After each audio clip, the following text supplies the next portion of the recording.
Hey there, lovely listeners. Welcome back to Learning English Studio, your friendly space for mastering English one conversation at a time. I'm Amelia, and I'm absolutely thrilled to be chatting with you today. Hey Amelia, and hello to everyone tuning in. It's always a pleasure to be here in the studio with you. Aw, thanks, James. You know, I was just thinking about how excited I am for our topic today. It's something that so many of our listeners have been asking about, how to sound more natural and fluent when speaking English. Oh, absolutely. Fluency is like the holy grail for English learners, isn't it? Everyone wants to speak smoothly and confidently without those awkward pauses or searching for words. Exactly. So today, we're diving into 5 quick English tips to speak fluently. And I promise, these aren't those boring textbook tips that everyone already knows.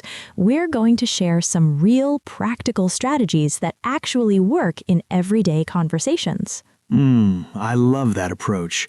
You know, so many English learners get stuck in that intermediate plateau where they know the grammar and vocabulary but still struggle to express themselves naturally. These tips should really help bridge that gap. For sure. But before we jump in, everyone please remember to subscribe to Learning English Studio if you haven't already. Yes, and hit that like button and share our podcast with your friends and family. It really helps us reach more English learners around the world. Okay, so James, are you ready to help our listeners transform their English speaking? Absolutely. Let's do this. I'm excited to share what I've learned from helping so many students improve their fluency over the years. Perfect. So let's start with our first tip. I think this one is so important because it's something that holds back so many learners. James, what's our first quick tip for speaking more fluent English? Well, Amelia, I'd say the first tip is to embrace imperfection. You know, so many English learners are perfectionists. They want every sentence to be grammatically perfect before they even open their mouths, but that's actually counterproductive to fluency. Oh, that's so true. I see this all the time with my students. They'll stop mid-sentence because they're worried about making a mistake, and then the conversation just dies. It's like they're editing themselves in real time. Exactly. And here's the thing. Even native speakers make mistakes all the time. We mix up tenses, use the wrong prepositions, start sentences, and then change direction. Communication isn't about perfection. It's about connection. Wow, that's such a powerful way to put it. Communication is about connection, not perfection. I love that.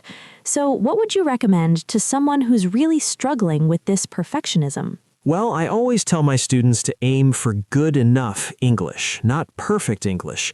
Think about it this way. If you understand 80% of what someone is saying, you can usually figure out the rest from context. The same goes for your own speaking. As long as your meaning is clear, small mistakes don't really matter. That's such a relief to hear. I think our listeners will feel so much better knowing that they don't need to be perfect.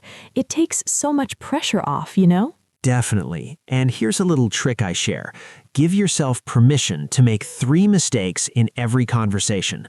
When you actively allow yourself to be imperfect, it actually frees up your brain to focus on communicating rather than monitoring every single word. I love that. Permission to make mistakes. It's like getting a free pass to be human. What a great mindset shift. Okay, so tip number 1 is embracing imperfection. What's our second quick tip for fluency, James? The second tip is to learn chunks of language rather than individual words. You know, traditional language teaching often focuses on vocabulary lists. Learn this word, learn that word. But fluent speakers don't think in individual words. They think in phrases, in expressions. Oh, that's so interesting. Can you give us some examples of what you mean by chunks of language? Sure. Instead of just learning the word despite, learn the chunk despite the fact that. Instead of just learning interested, learn I'm interested in or what I find interesting is. These prefabricated chunks make your speech sound much more natural and reduce the cognitive load when you're speaking. Wow, that makes so much sense. It's like having ready-made building blocks for conversation. Instead of constructing everything from scratch, word by word, you're using these pre-built phrases. Exactly. And here's something cool. Research shows that fluent speakers have thousands of these chunks stored in their memory. That's why they can speak so smoothly. They're not creating sentences from scratch, they're pulling from this bank of ready-made expressions. That's fascinating. So for our listeners, how would they start building their own collection of these language chunks? Well, I'd recommend keeping a chunk journal. Whenever you hear or read a natural-sounding phrase, write it down. Not just individual words, but complete expressions. For example, instead of just writing down consequences, write down face the consequences or there are serious consequences. I love that idea, a chunk journal. It's such a practical way to start building that fluency foundation. And I bet it makes listening to native speakers much more interesting too, because you're actively hunting for these useful phrases. Oh, definitely. It turns passive listening into active learning. You start noticing patterns and expressions that you might have missed before. It's like putting on special glasses that help you see the building blocks of fluent speech. That's such a great metaphor.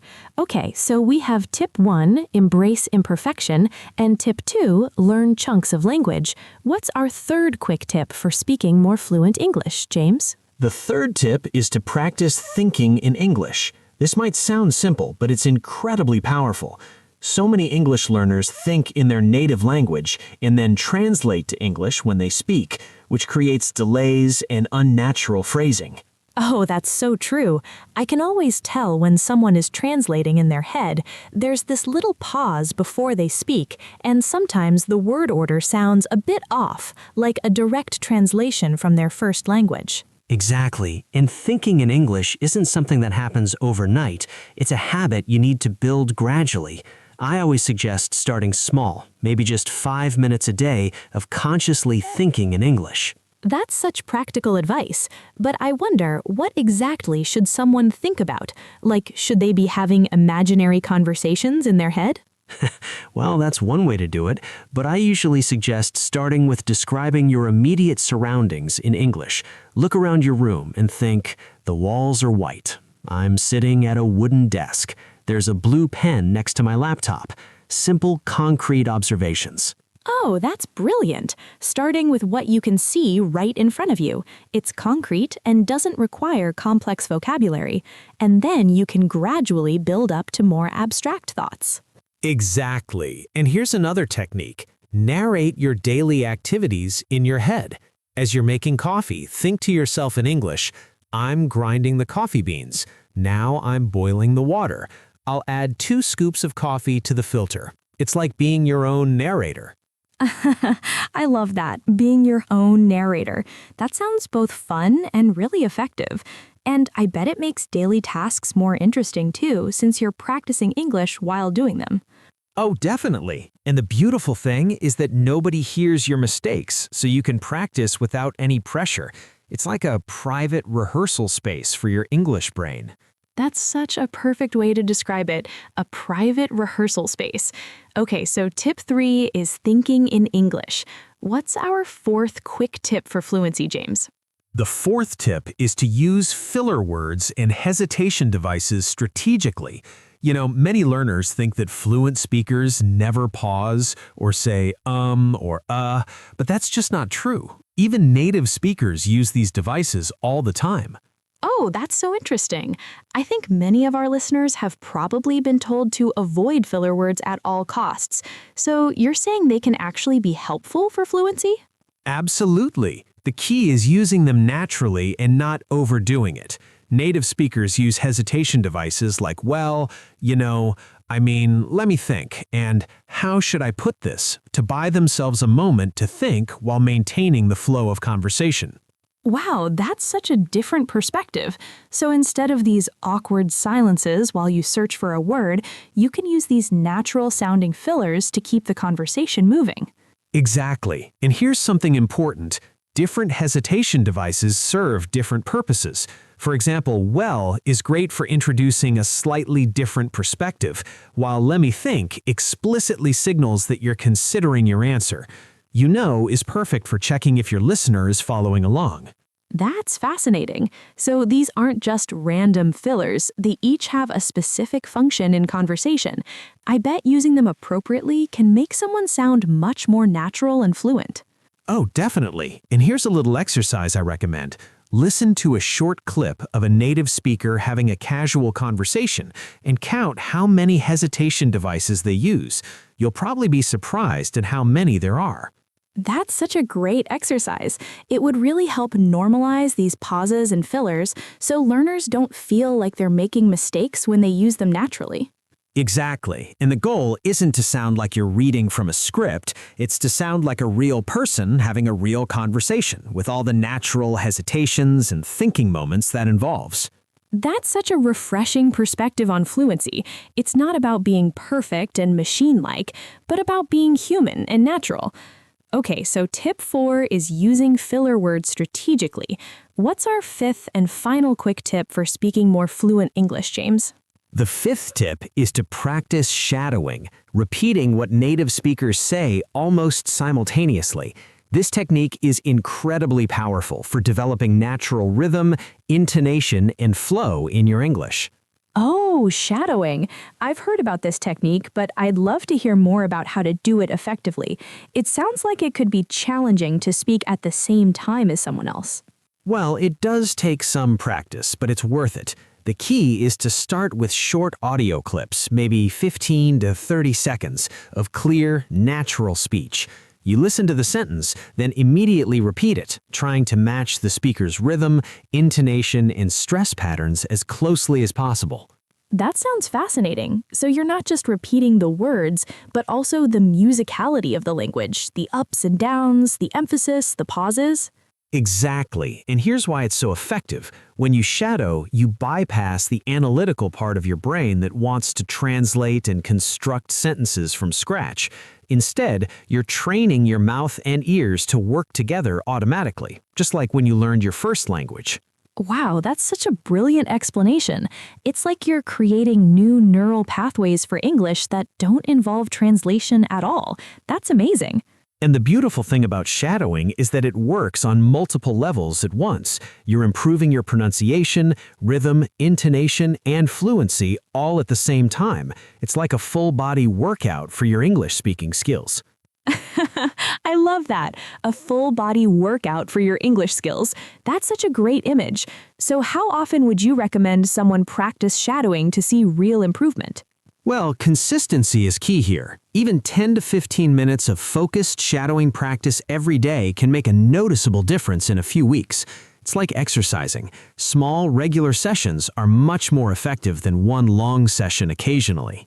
That makes so much sense, and I bet it's much more enjoyable than drilling grammar rules or memorizing vocabulary lists. You're actually engaging with real, natural English. Oh, definitely. And you can choose materials that interest you. Podcasts, YouTube videos, movie dialogues. When you're working with content you genuinely enjoy, the practice doesn't feel like work at all. That's such an important point. When learning feels like fun, we're much more likely to stick with it. Okay, so we've covered all 5 tips. Embrace imperfection, learn chunks of language, think in English, use filler words strategically, and practice shadowing. And you know what I love about these tips, Amelia? They're all interconnected. When you practice one, you're naturally supporting the others. For example, when you're shadowing, you're also absorbing those language chunks we talked about earlier. Oh, that's so true. They create this virtuous cycle where each practice reinforces the others. It's not about 5 separate things to do, but about building a comprehensive approach to fluency. Exactly. And here's something I want to emphasize. These tips work for everyone, regardless of your current level. Whether you're just starting out or you've been learning for years, there's always room to improve your fluency with these strategies. That's so encouraging. I think our listeners will really appreciate knowing that they can start implementing these tips right away, no matter where they are in their English journey. And remember, fluency isn't a destination that you reach and then you're done. It's an ongoing process of improvement and refinement. Even native speakers continue to refine their communication skills throughout their lives. That's such a wise perspective. It takes the pressure off feeling like you need to be perfect someday. Instead, you can just focus on continuous improvement and enjoying the process. Exactly. And you know what's really exciting? When you start implementing these tips, you'll notice improvements not just in your speaking, but also in your listening comprehension. They're all connected. Oh, that's so true. When you understand the rhythm and flow of English better, you start catching more of what native speakers are saying, even when they speak quickly or use idioms. And here's something I've noticed with my students. As their fluency improves, their confidence grows exponentially. It's like this positive feedback loop where better speaking leads to more confidence, which leads to more speaking opportunities, which leads to even better speaking. That's such a beautiful cycle, and confidence is really half the battle when it comes to speaking a foreign language, isn't it? When you believe you can communicate effectively, you're much more willing to take risks and practice. Oh, absolutely. And that's why these tips are so powerful. They're not just about technical skills, but about building that confidence to use English in real situations without fear. I think our listeners are going to be so excited to try these tips. They're practical, they're effective, and they're not overwhelming to implement. You can start small and build from there. And I want to encourage everyone to be patient with themselves. Fluency doesn't happen overnight, but with consistent practice using these strategies, you will see improvement, I promise. That's such an important reminder. Progress, not perfection, right? And every small step forward is worth celebrating. Exactly. And you know what's fun? Keeping a fluency journal where you jot down small victories. Maybe you had a conversation that flowed more smoothly, or you used a new chunk of language naturally, or you caught yourself thinking in English without trying. Oh, I love that idea. A fluency journal to track your progress. It would be so motivating to look back and see how far you've come. And it helps you notice those small improvements that might otherwise go unrecognized. And here's something I want to share. Many of my most successful students have told me that their breakthrough moments wasn't some dramatic overnight transformation, but rather the gradual realization that they were thinking and dreaming in English, or that they could express complex ideas without struggling for words. That's so beautiful. It's like English slowly becomes a natural part of who you are, not just something you're consciously learning. That's such an inspiring thought for our listeners.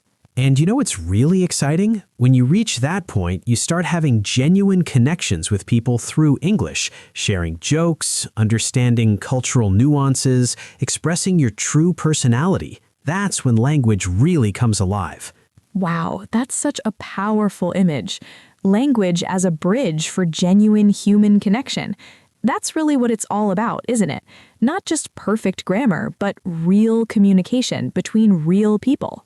Exactly. And these 5 tips we've discussed today are all designed to help you reach that point more quickly and enjoyably.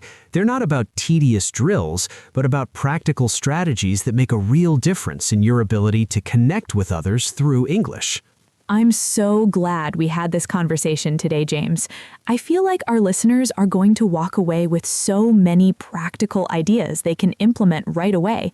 And most importantly, I hope they feel encouraged and motivated rather than overwhelmed.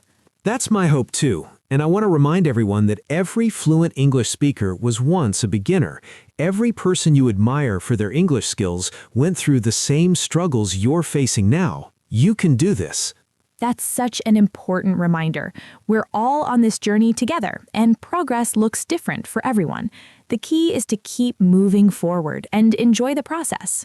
And you know what's fun? Keeping a fluency journal where you jot down small victories.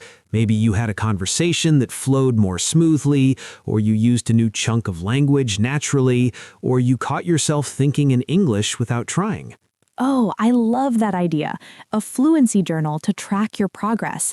It would be so motivating to look back and see how far you've come. And it helps you notice those small improvements that might otherwise go unrecognized. And here's something I want to share. Many of my most successful students have told me that their breakthrough moment wasn't some dramatic overnight transformation, but rather the gradual realization that they were thinking and dreaming in English, or that they could express complex ideas without struggling for words. That's so beautiful. It's like English slowly becomes a natural part of who you are, not just something you're consciously learning. That's such an inspiring thought for our listeners. And you know what's really exciting? When you reach that point, you start having genuine connections with people through English, sharing jokes, understanding cultural nuances, expressing your true personality. That's when language really comes alive. Wow, that's such a powerful image. Language as a bridge for genuine human connection. That's really what it's all about, isn't it? Not just perfect grammar, but real communication between real people. Exactly. And these 5 tips we've discussed today are all designed to help you reach that point more quickly and enjoyably. They're not about tedious drills, but about practical strategies that make a real difference in your ability to connect with others through English. I'm so glad we had this conversation today, James. I feel like our listeners are going to walk away with so many practical ideas they can implement right away. And most importantly, I hope they feel encouraged and motivated rather than overwhelmed. That's my hope too. And I want to remind everyone that every fluent English speaker was once a beginner. Every person you admire for their English skills went through the same struggles you're facing now. You can do this. That's such an important reminder. We're all on this journey together, and progress looks different for everyone. The key is to keep moving forward and enjoy the process. And you know what's fun? Keeping a fluency journal where you jot down small victories. Maybe you had a conversation that flowed more smoothly, or you used a new chunk of language naturally, or you caught yourself thinking in English without trying. Oh, I love that idea. A fluency journal to track your progress. It would be so motivating to look back and see how far you've come. And it helps you notice those small improvements that might otherwise go unrecognized. And here's something I want to share. Many of my most successful students have told me that their breakthrough moment wasn't some dramatic overnight transformation, but rather the gradual realization that they were thinking and dreaming in English, or that they could express complex ideas without struggling for words. That's so beautiful. It's like English slowly becomes a natural part of who you are, not just something you're consciously learning. That's such an inspiring thought for our listeners. And you know what's really exciting? When you reach that point, you start having genuine connections with people through English, sharing jokes, understanding cultural nuances, expressing your true personality. That's when language really comes alive. Wow, that's such a powerful image. Language as a bridge for genuine human connection. That's really what it's all about, isn't it? Not just perfect grammar, but real communication between real people. Exactly. And these 5 tips we've discussed today are all designed to help you reach that point more quickly and enjoyably. They're not about tedious drills, but about practical strategies that make a real difference in your ability to connect with others through English. I'm so glad we had this conversation today, James. I feel like our listeners are going to walk away with so many practical ideas they can implement right away. And most importantly, I hope they feel encouraged and motivated rather than overwhelmed. That's my hope too. And I want to remind everyone that every fluent English speaker was once a beginner. Every person you admire for their English skills went through the same struggles you're facing now. You can do this. That's such an important reminder. We're all on this journey together, and progress looks different for everyone. The key is to keep moving forward and enjoy the process. And you know what's fun? Keeping a fluency journal where you jot down small victories. Maybe you had a conversation that flowed more smoothly, or you used a new chunk of language naturally, or you caught yourself thinking in English without trying. Oh, I love that idea. A fluency journal to track your progress. It would be so motivating to look back and see how far you've come, and it helps you notice those small improvements that might otherwise go unrecognized. And here's something I want to share. Many of my most successful students have told me that their breakthrough moment wasn't some dramatic overnight transformation, but rather the gradual realization that they were thinking and dreaming in English, or that they could express complex ideas without struggling for words. That's so beautiful. It's like English slowly becomes a natural part of who you are, not just something you're consciously learning. That's such an inspiring thought for our listeners. And you know what's really exciting? When you reach that point, you start having genuine connections with people through English, sharing jokes, understanding cultural nuances, expressing your true personality. That's when language really comes alive. Wow, that's such a powerful image. Language as a bridge for genuine human connection. That's really what it's all about, isn't it? Not just perfect grammar, but real communication between real people. Exactly. And these 5 tips we've discussed today are all designed to help you reach that point more quickly and enjoyably. They're not about tedious drills, but about practical strategies that make a real difference in your ability to connect with others through English. I'm so glad we had this conversation today, James. I feel like our listeners are going to walk away with so many practical ideas they can implement right away. And most importantly, I hope they feel encouraged and motivated rather than overwhelmed. That's my hope too, and I want to remind everyone that every fluent English speaker was once a beginner. Every person you admire for their English skills went through the same struggles you're facing. That's my hope too. And remember, every journey begins with a single step. Maybe today you'll spend 5 minutes thinking in English, or you'll write down one language chunk you notice, or you'll give yourself permission to make mistakes in your next conversation. Those are such manageable first steps, and I bet once our listeners start seeing small improvements, they'll feel motivated to keep going and try more of these strategies. And we're here cheering you on every step of the way. We love being part of your English learning community, and nothing makes us happier than hearing about your progress and successes. Absolutely, and we'd love to hear from you about which of these tips you're planning to try first, or if you have any questions about implementing them. Your feedback helps us create better content for you. And don't forget that fluency is a journey, not a destination.